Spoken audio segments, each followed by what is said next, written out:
बिस्मिल्लाहिर्रहमानिर्रहीम। ग़ज़ा में जंग को तकरीबन 5 माह गुज़र चुके हैं। रमज़ानुल मुबारक का बाबरकत महीना भी शुरू हो चुका है।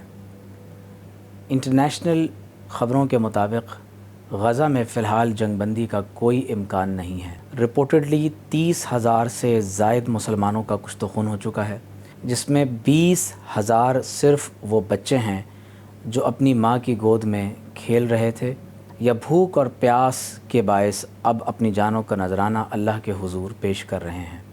ये 30,000 तो वो अफराद हैं जिनको शुमार कर लिया गया, जिनके बारे में ये जान लिया गया कि इनको शहीद किया गया है, लेकिन लाखों इमारतों के अंदर मदफून वो बूढ़े मर्द, औरतें, बच्चे जिनका कोई पुरसाने हाल नहीं, उनके बारे में अभी हम कोई मोहतात अंदाज़े के मुताबिक कोई दुरुस्त बात नहीं कह सकते। पूरा आलम इस्लाम इस वक्त नहायत बेहिसी की कैफियत में है। मैं ये समझता हूँ कि मगरिब के अंदर जिस बड़े पैमाने पर एहतजाज हो रहे हैं, ख़ुद अमेरिका और यूके में जिस तरह से एहतजाज किया गया है, मैं ये समझता हूँ कि वेस्ट में जिस तरह से इस वक्त एहतजाज किया जा रहा है, मुसलमान उसका अशीर भी ना कर सके। आप अंदाज़ा कीजिए कि जब इमदादी सामान पैराशूट्स के ज़रिए से उतारा जाता है, अगर कोई पैराशूट ना खुल सके तो वो इमदादी सामान भी घरों पर रॉकेट की तरह से लगता है। जब इमदादी सामान ज़मीन पर उतरता है तो इमदादी सामान के सीकर्स को मुतलाशी, जो भूख और प्यास से निढाल लोग हैं, जब वो उसको हासिल करने के लिए जाते हैं तो उन्हें भी गोलियों का, बमों का निशाना बनाया जाता है।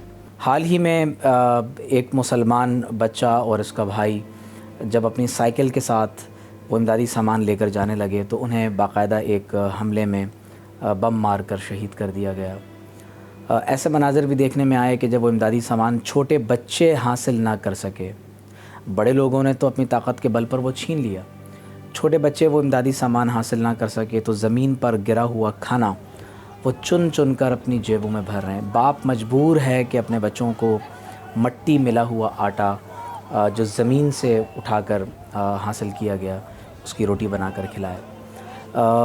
ऐसे मनाज़र भी देखने में आए हैं कि जिनको देखकर रूह कांप उठती है, कलेजा मुंह को आता है। माँ अपने बच्चे को अपनी गोद में अपने सामने प्यास और भूख की वजह से मरता हुआ देख रही है। एक शख्स ने आज ही मैंने एक वीडियो देखी, उसने कहा कि मुसलमान कहाँ हैं, क़यामत के दिन हम अल्लाह की बारगाह में तुम्हारे ख़िलाफ़ मुक़दमा दर्ज कराएंगे कि ए रब्बे करीम, हमें भेड़ बकरियों की तरह ज़िबा किया जा रहा था, हमें भूखा प्यासा शहीद किया जा रहा था, हम भूख और प्यास से मर रहे थे, लेकिन मुसलमानों ने हमारी मदद नहीं की।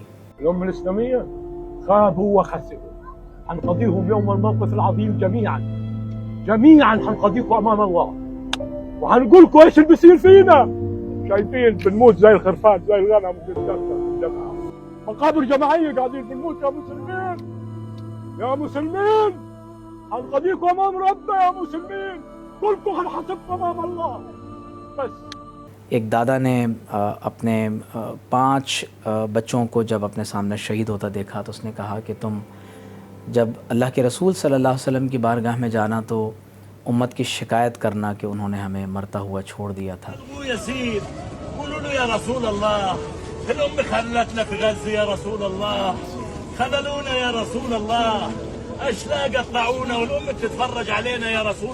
हम अपनी रोज़मर्रा ज़िंदगी के अंदर मगन हैं, हमारी सेहत पर ना कोई फ़र्क पड़ता है, ना हमें इस कदर इंगेज कर दिया गया है अपनी ज़ाती ज़िंदगी में, अपने ज़ाती इश्यूज़ और प्रॉब्लम्स और मसाइल में, कि हम ग़ज़ा के लोगों के बारे में सोच भी नहीं सकते। लेकिन पूरी दुनिया से मुझे फ़ोन्स आ रहे हैं, कॉल्स आ रही हैं, लोग पूछ रहे हैं कि हम क्या करें। इसका मतलब है कि कुछ असहाब ईमान हैं जिनके दिलों में ये तकलीफ़ आज भी मौजूद है और वो उस दर्द को महसूस। इस वक्त हमें क्या करना चाहिए? हमारे करने का काम ये है कि नंबर 1, आप इस एहसास को ज़िंदा रखने के लिए इस मौजू को ज़िंदा ज़रूर रखें। जब रोज़ाना इफ़्तार और सहरी के वक्त दस्तरख़्वान पर बैठें तो ग़ज़ा के लोगों की भूख और प्यास को याद करें और कोशिश करें कि इकनॉमिक बॉयकॉट करें। 3 स्टेप्स पर होगा। वो चीज़ें जो हमारी ज़रूरत की नहीं हैं उन्हें इस्तेमाल करना बिल्कुल छोड़ दें। वो अशिया جن کا استعمال ہم کرتے ہیں لیکن آلٹرنیٹ موجود ہے، آلٹرنیٹ استعمال کریں۔ بزنس کمیونٹی کو چاہیے کہ وہ ان چیزوں کی کوالٹی انہینس کریں اور سپلائی چین کو اس میں بہتر بنا دیں۔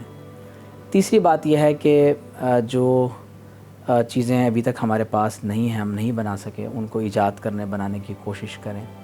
لیکن نوجوانوں سے میں یہ گزارش کروں گا کہ وہ اپنے آپ سے سوال کریں کہ رمضان المبارک کا مہینہ ہے، غزہ کی صورتحال آپ کے سامنے ہے، کیا وہ وقت نہیں آ گیا کہ مسلمان مغرب کا، کفر کا، جاہلیت کی تہذیب کا، ان کے ملحدانہ افکار اور نظریات کا اب بائیکاٹ کریں؟ ہماری شکل و صورت، ہمارا رہن سہن، ہماری وضاقتہ، ہمارے نظریات اور افکار اس وقت انہی کی طرح سے ہیں جو اس وقت غزہ پر بمباری کر رہے ہیں۔ ہم انہی کی زندگی اور لائف اسٹائل کو آئیڈیالائز کرتے ہیں۔ تو اس رمضان میں ایک ایسا اسپریچول انر ریولوشن لانے کی کوشش کریں کہ آپ محض ایک اکنامک بائیکاٹ تک خود کو محدود نہ رکھیں، بلکہ ایک ideological, cultural, social, civilisational boycott کی ایسی ضرورت ہے کہ مسلمان حقیقی معنی میں اللہ اور اس کے رسول صلی اللہ علیہ وسلم کی طرف پلٹ آئیں۔ اور وہ لوگ جن کو اللہ نے قوت دی ہے، وہ مسلم ممالک جو ان کی مدد کر سکتے ہیں، قیامت کے دن ضرور ان کی گرفت ہوگی، اور دنیا میں بھی ہم دیکھیں گے کہ اللہ تعالیٰ کا سخت عذاب اور سخت گرفت جو ہے وہ ایسے لوگوں کو ہوگی۔ تو وہ مسلم ممالک جو فلسطین اور غزہ کی مدد کر سکتے ہیں، بیت المقدس کا دفاع کر سکتے ہیں، یقیناً اللہ کی بارگاہ میں اس مجرمانہ خاموشی پر ان کی سخت گرفت کی جائے گی۔ اللہ تعالیٰ ہم سب کو عمل کی توفیق دے، ہمارے ایمان کی حفاظت فرمائے۔ بہت کٹھن وقت ہے، بہت مشکل وقت ہے جو اس وقت مسلمانوں پر گزر رہا ہے۔ میں یہ گزارش کروں گا کہ ان کے ایمان کو دیکھ کر اپنے ایمان کو تازگی بخشیں۔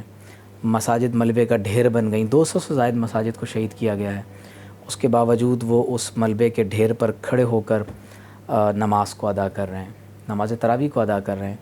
مسجد اقصیٰ کے اندر جانے کی اجازت نہیں ہے، لیکن وہ کوشش کر رہے ہیں، اجازت نہیں مل رہی تو وہ باہر صحن میں کھڑے ہو کر نمازوں کو ادا کر رہے ہیں۔ ان کے عزم اور استقامت کے پائے میں لرزہ پیدا نہیں ہو رہا۔ اس کی وجہ سے بہت تیزی سے ویسٹ میں اسلام کو پڑھا جا رہا ہے، لوگ متاثر ہو رہے ہیں۔ ہمیں رجوع کرنے کی ضرورت ہے، توبہ کرنے کی ضرورت ہے۔ اللہ تعالیٰ اس مشکل وقت سے مسلمانوں کو نکالے اور بیت المقدس کے ان شہداء کے خون کی برکت سے مسلمانوں کو اللہ تعالیٰ عروج عطا فرمائے۔